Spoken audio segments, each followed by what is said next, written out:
3 to 4 months after the implant is placed, we check to see if it is healed or integrated. And we can tell that from the x-ray. Once we know that it's integrated or healed, then we do a process called the uncovering, which is what we're doing today. Okay. Okay? So it's been 3 months, right? Yes, actually I think it's been 4 months for you. It was in May. Turn to me.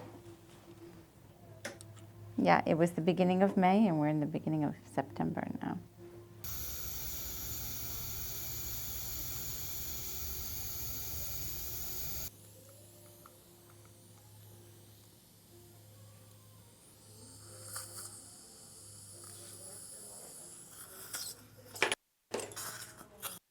And if anything bothers you, just let me know. There she is, a beautiful baby.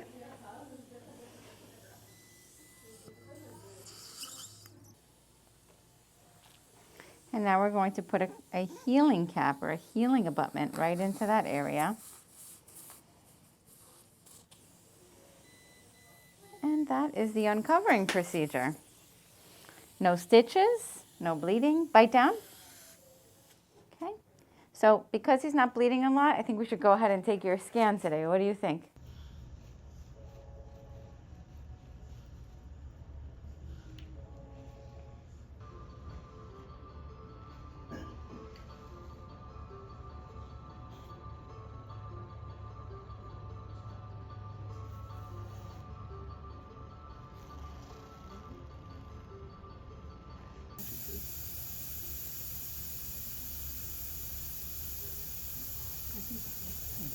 Yeah.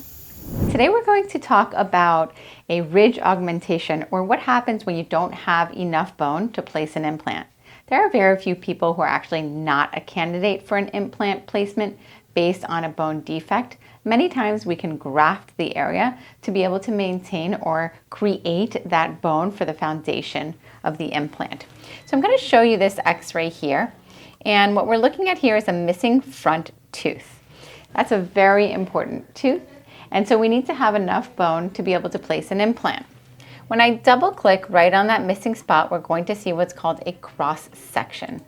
This is a CT scan. In this cross section, you can see this is the area of the bone that we can place the implant. Behind it is the nasopalatine canal, which is filled with arteries, blood vessels, and also a nerve. So we don't want to get into this canal.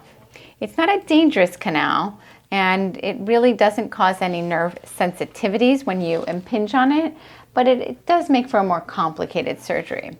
So on this patient, we're going to want to stay in front of the canal. So I'm going to go ahead and measure this bone, and we have about 5 millimeters of bone. So a standard size implant is about 4.2 millimeters. Now let's do the math. If we have 4.2 millimeters and we only have a 5 millimeter space, that's giving us less than 0.5 millimeters on each side to spare. So what can we do? A half a millimeter on each side, you're talking about half the thickness of a credit card. Very thin. Well, one thing we can do, as we did in this patient, is we can put a narrow implant. So we can use a 3 millimeter implant, and now that'll give us 1.5 millimeters on each side, or at least 1 millimeter on each side to be able to work with. Another thing that we can do is we can augment the bone. And so in doing that, we will extend the bone at least 1 or 2 millimeters to be able to have that sufficient ridge to place the implant.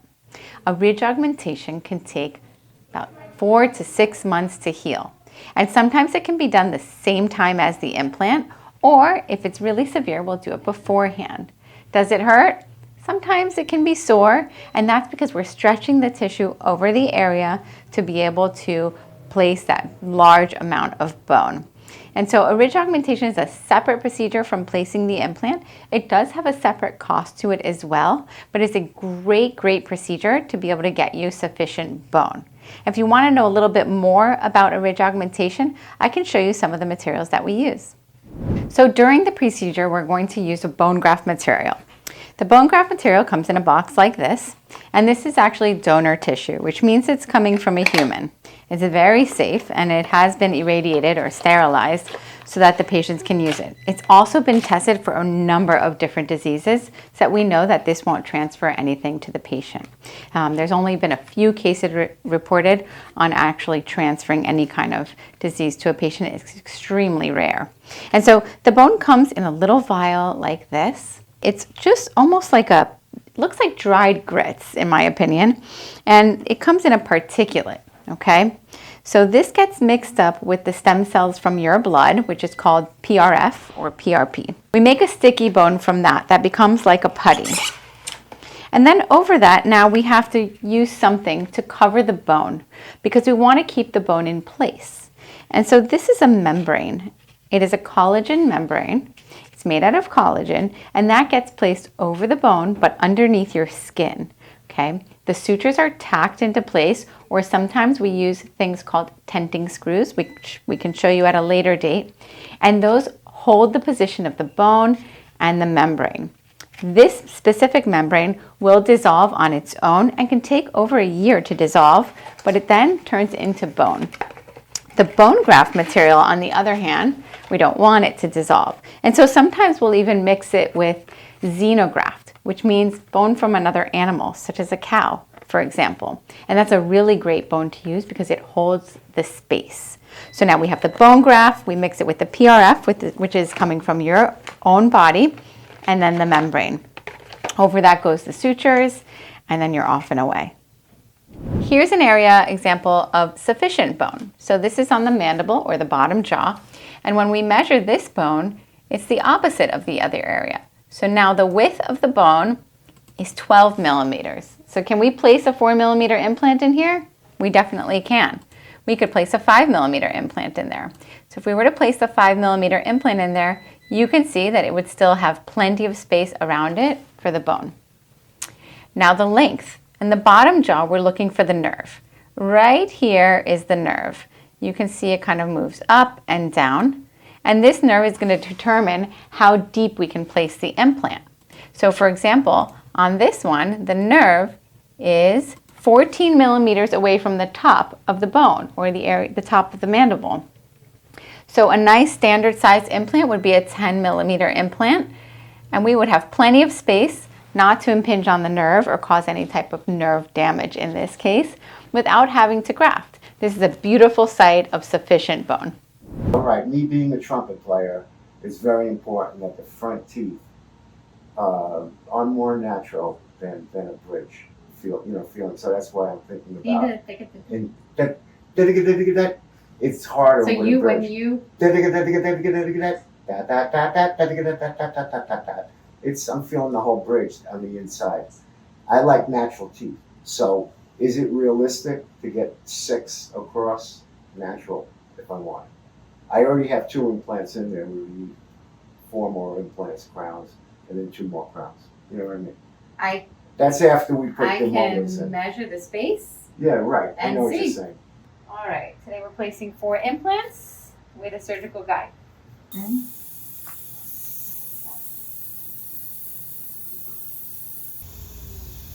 Deep breath in.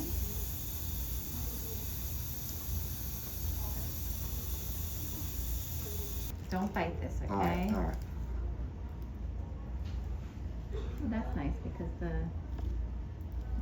This is a surgical guide. So this snaps over the patient's teeth like that. And it allows us to place the implants specifically where we decided when we planned the case. Our drills go right through these holes and they don't allow for error. So they just go right through, just like that, to the specific depth and width, all the way to the end. The final drill goes to the specific depth and width, and then we can even place the implant right through these guides.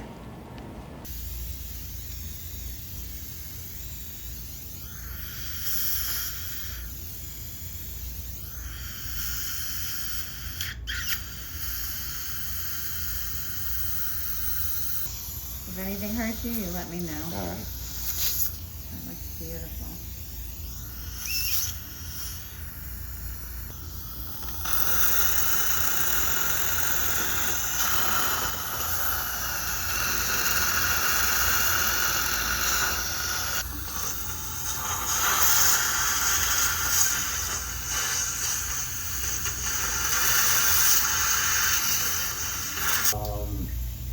This is a nightmare. Oh my goodness. Yeah.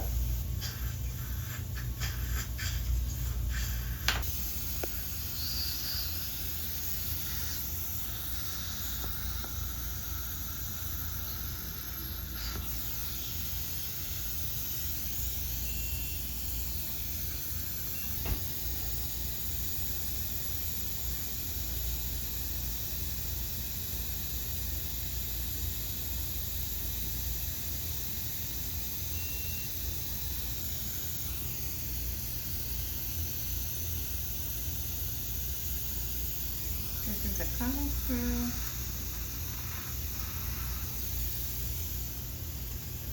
And these stitches will dissolve anywhere between 2 and 10 days.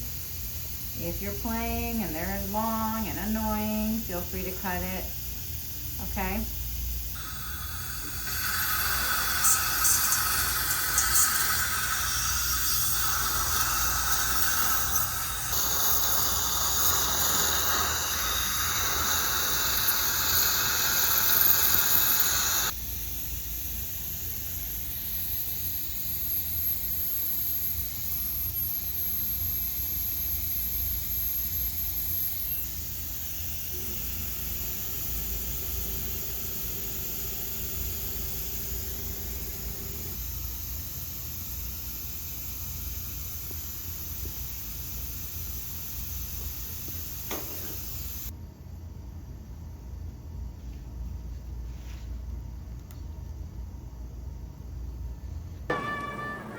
Beautiful. Thank you. You're such an artist. I appreciate you. So are you. And I think to myself, what a wonderful world. Numb and singing. Look at Could you. you believe it? I know, man. Hi, how are you? I'm Jamie. I play trumpet, and I play all over. I'm doing Bonefish Grill in Coral Springs, Bonefish Grill in West Miami, and Bonefish Grill in Plantation. Just call any of them, ask them when Jamie's playing, they'll let you know. Sorry for the way I'm talking, but I'm numbed up, and I'll probably be numbed up for about 5 hours. Thank you.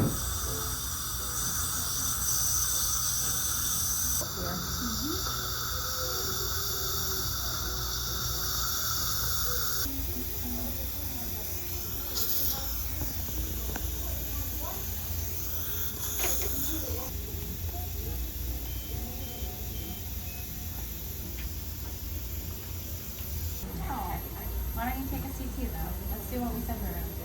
Okay, here's your operative CT. Okay.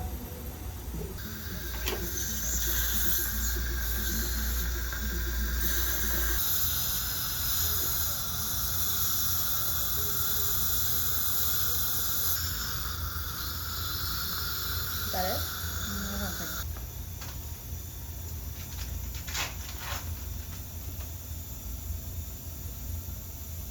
Pressure, okay?